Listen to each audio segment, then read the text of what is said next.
Usa ka kahibulungang panghitabo karong adlaw diri sa tibuok Davao del Sur, ang dagat ni dako. So ang kalubinan nahimo na siyang dagat mga boss ma'am amo, pati ang mga pispan na lapawan. Karon lagi ni siya kahitabo adlaw ha, April 1, 2025 mga boss ma'am amo diri sa Baybayon, isa sa Baybayon diri sa Davao del Sur. Kini siya diri ni siya dapit sa may Santa Cruz o Barangay Tuban. Tumoy siya nga kuan jud diri kini tawag ni mga nahimong pulo diri. Sudlod jud sa mga balay ang tubig. So kini siya. Unsa ni siya? Kamo akong pangutanon mga boss ma'am amo. Unsa ni siya? Babala or naagi mga panghitabo ni siya o natural lang yun ni siya? Kay kini siya nahitabo dugay na kaayong panahon.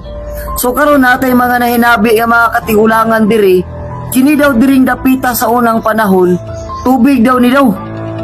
So usa kay bot pasabot sa dagat ani nganong niabot na siya diri.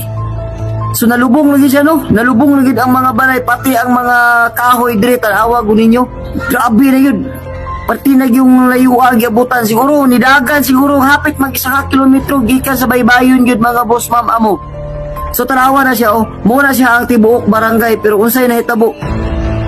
Nawa nilapas na ang tubig, nasulod na gid sa mga balay. So April 1 na 2025 karon ni siya nahitabo diri sa Davao del Sur, isa sa lugar diri sa Davao del Sur mao ang Barangay Tuban. So diri sakop sa Santa Cruz. So grabe kadako. Unsa kay buot pasabot anino? So kamo daw tagay daw ko niyo, i-comment daw ninyo mga boss ma'am amo kung anong nahitabo ni siya ngayon unang beses nga inani gyud kalayo. Grabe gyud kadako sa tubig sa dagat.